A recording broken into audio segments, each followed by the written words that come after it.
ప్రభుత్వ వ్యతిరేక నినాదాలతో వరంగల్ జిల్లా హోరెత్తింది. గీసుకొండ మండలం ఊకల్లో బీఆర్ఎస్ శ్రేణులు పెద్ద ఎత్తున ఆందోళనకు దిగారు.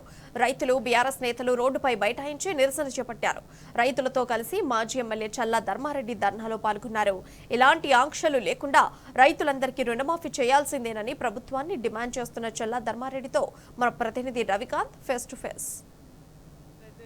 మహాధర్నాలకు సంబంధించి రైతులతో కలిసి ధర్నాలకు దిగుతున్న నేపథ్యం అయితే మనం స్పష్టంగా చూస్తూ ఉన్నాము. బీఆర్ఎస్ వర్కింగ్ ప్రెసిడెంట్ కేటీఆర్ గారు ఇచ్చిన పిలుపు మేరకు ప్రస్తుతం మనం వరంగల్ జిల్లా గీసుకొండ మండలం ఊకలకు సంబంధించినటువంటి పిఎస్సిఎస్ కేంద్రం వద్ద ఉన్నాము. ఇక్కడ మాజీ ఎమ్మెల్యే చల్లా ధర్మారెడ్డి గారి ఆధ్వర్యంలో ఇక్కడ ధర్నా నిర్వహిస్తున్న నేపథ్యం మనం చూస్తూ ఉన్నాము. మనం ధర్మారెడ్డి గారితో మాట్లాడే ప్రయత్నం చేద్దాం. సార్, ఇవాళ రైతులకు సంబంధించి ఎట్లాంటి సమస్యలు చెప్తా ఉన్నారు సార్? రైతు పక్షాన బీఆర్ఎస్ ఎట్లాంటి పోరాటాలు దిగుతూ ఉంది? నిజంగా ఈరోజు మాట్లాడాలంటే చాలా బాధాకరంగా అనిపిస్తుంది. ఇలా రైతులు ఏంది, ఈరోజు ఎక్కడ కూడా రాజ్యాలు లేవు, ఎక్కడ కూడా ఏ వ్యవస్థ లేదు.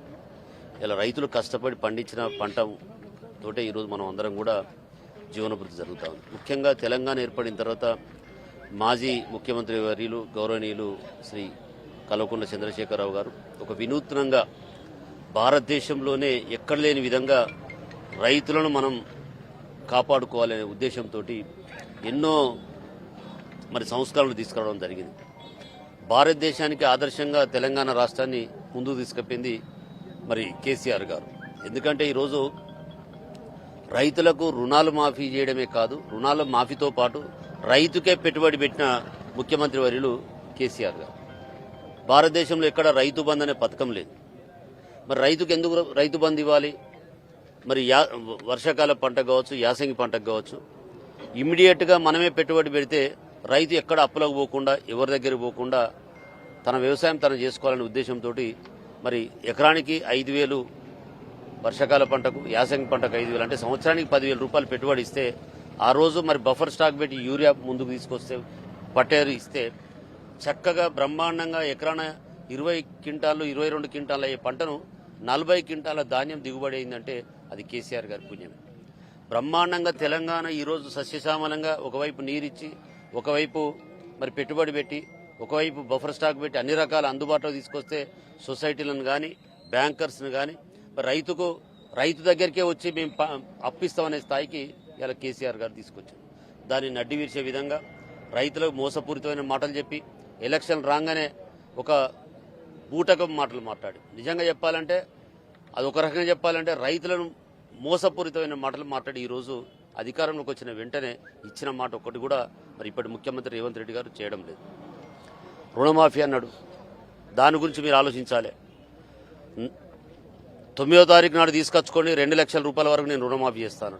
కొంతమంది పాపం రైతులు ఆశపడి కావచ్చు, నిజంగానే అవసర రీత్యా కావచ్చు, నిజంగానే రేవంత్ రెడ్డి గారి మాటలు నమ్మి కావచ్చు 2 లక్షల రూపాయలు అప్పు తెచ్చుకున్నారు. ఆ మాటలను నమ్మి మోసపోయి అలా అధికారం మీకు ఇచ్చారు.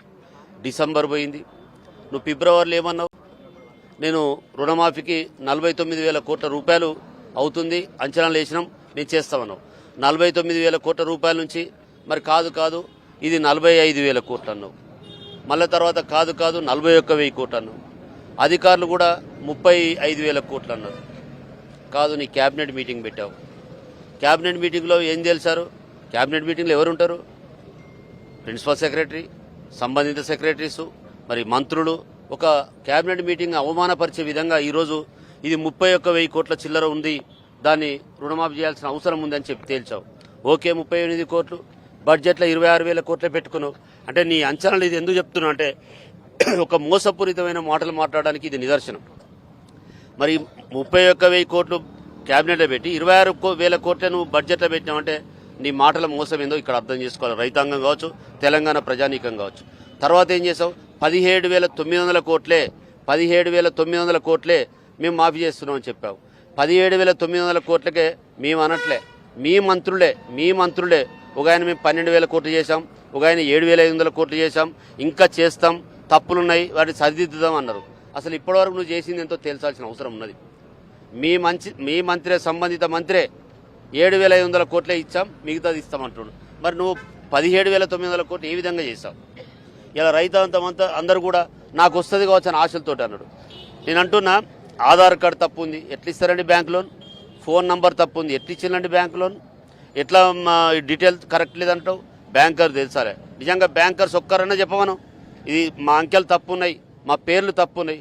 మరి ఫోన్ నంబర్ తప్పు ఉన్నప్పుడు అంకెలు కూడా తప్పులేయాలి. 2 లక్షలు తీసుకొని 20,000 ఈ రుణం అట్లా రాసావా? తప్పుడు మాటలు మాట్లాడుతూ ఈరోజు తెలంగాణ ప్రాంతాన్ని భయభ్రాంతులకు గురి చేసిన ముఖ్యంగా రైతాంగాన్ని ఇలా పార్టీలకు అతీతంగా నాకు దాదాపు ఒక నెల రోజుల నుంచి 20 రోజుల నుంచి రైతులు పార్టీలకు అతీతంగా ఫోన్ చేస్తూ ఉన్నారు. చేసి ఏమన్నారు, మా లోను మాఫీ అయింది సార్, మీరు మాట్లాడడం. ఇలా రైతులందరూ కూడా కోరిక మేరకే ఇలా రాష్ట్ర పార్టీ ఈ నిర్ణయం తీసుకున్నది. దీన్ని వెనుకకు పోయేది లేదు. మీరు అనుకుంటాను ఇలా పోలీస్ వ్యవస్థతోటి బెదిరిస్తాను, మీరు ధర్నాకు రావద్దు, ఎవరు రావద్దు అని అందరికి కూడా ఫోన్లు చేయడం జరిగింది. మాకే కాదు, ఇతర పార్టీ నాయకులకు కూడా, ఇతర పార్టీ రైతులకు కూడా ఫోన్లు చేసి ధర్నాకాడికి పోదు అని చెప్పి పోలీసు వాళ్ళందరూ ఇలా మార్నింగ్ నుంచి బెదిరియడం జరిగింది. నిజంగా మా వాళ్ళందరూ కూడా ధర్నా అరెస్ట్ చేస్తామని కూర్చున్నారు. ఇలా నేను సిపి గారితో మాట్లాడి రావడం జరిగింది. మరి పార్టీ అధిష్టానంతో కూడా మాట్లాడి, మీరు అరెస్ట్ చేసినా ఏం చేసినా ఆనాడు తెలంగాణ పోరాటం ఏ విధంగా చేసినామో ఈరోజు రైతాంగం కొరకు కూడా అదే విధంగా పోరాడతాం, వాళ్ళకు న్యాయం జరిగేంత వరకు కూడా పోరాడతామని చెప్పి సందర్భంగా తెలియజేస్తున్నాం. ఉద్యమం ఏ విధంగా జరిగిందో రైతులకు సంబంధించినటువంటి ఉద్యమం అదే విధంగా జరుగుతుందని చెప్పి ధర్మారెడ్డి గారు చెప్తా ఉన్న నేపథ్యం మనం చూస్తా ఉన్నాము. మరోవైపు ఒక పరకాల నియోజకవర్గంలోనే 26,000 మంది రైతులకు రుణమాఫీ జరగలేదు అంటే రాష్ట్రంలో పరిస్థితి ఎట్లా ఉందో ధర్మారెడ్డి గారి మాటల ద్వారా మనం అర్థం చేసుకోవచ్చు. ఇది పరకాల నియోజకవర్గానికి సంబంధించినటువంటి రైతు ధర్నా.